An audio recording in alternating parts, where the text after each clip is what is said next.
शुक्रिया आपका। ये आरक्षण और नौकरशाही, ये मुद्दे इन दिनों उत्तर प्रदेश में बड़े ज्यादा चर्चा में हैं। आपकी पार्टी क्या ओपिनियन रखती है कि यूपी में आरक्षण का सही से पालन हो रहा है और नौकरशाही ठीक काम कर रही है या नहीं?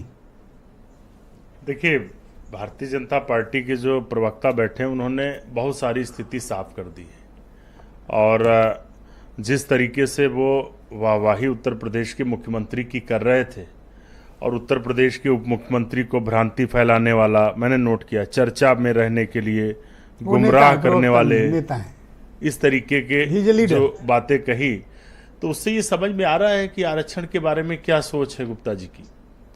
आरक्षण को लेकर सबसे बड़ी बात यह है कि भारतीय जनता पार्टी के डीएनए में इस संविधान की रोज हत्या करना लिखा है, रोज हत्या करते हैं।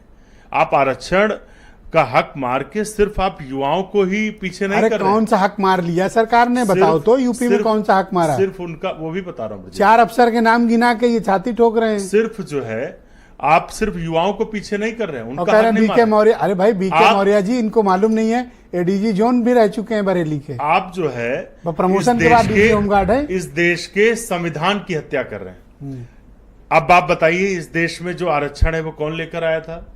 कांग्रेस पार्टी उस समय थी सत्ता में, सीधी सी बात हम लेकर आए।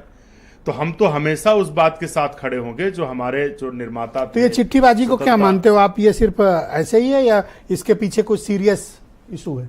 नहीं, अगर सीरियस होता तो स्वामी प्रसाद मौर्य जी जाति जनगणना की बात करते।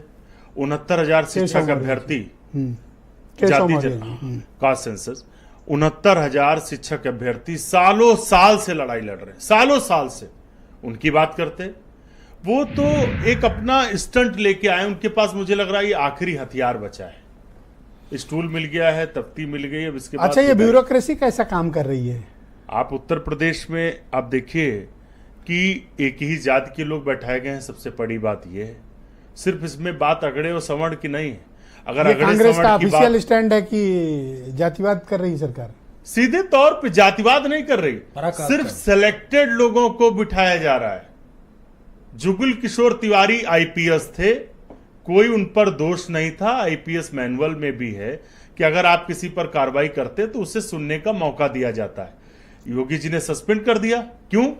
हाथरस में एक ब्राह्मण की हत्या हुई, जुगल किशोर जी ने तमाम संगठनों से इकट्ठा करके 10 लाख रुपए उसको दे दिए, तो उसको क्यों कल्याण हो गया? इसलिए दिए। सिर्फ एक विशेष लोगों को बिठाया जा रहा है। दूसरा, यूपी के जो अफसर हैं वो साइड लाइन है।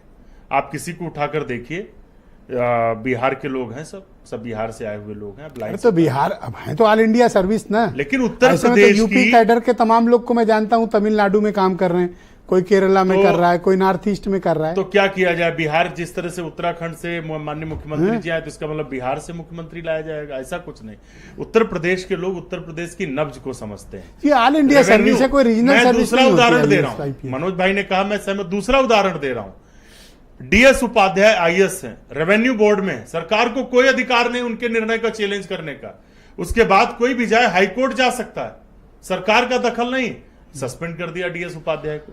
तो ये जातिवादी मानसिकता से काम हो रहा है, जिसमें न पिछड़ा है, न दलित है, न कोई, सिर्फ एक विशेष वर्ग के लोग। बहुत शुक्रिया आपका। मैं अंकुर सक्सेना को आमंत्रित करता हूं।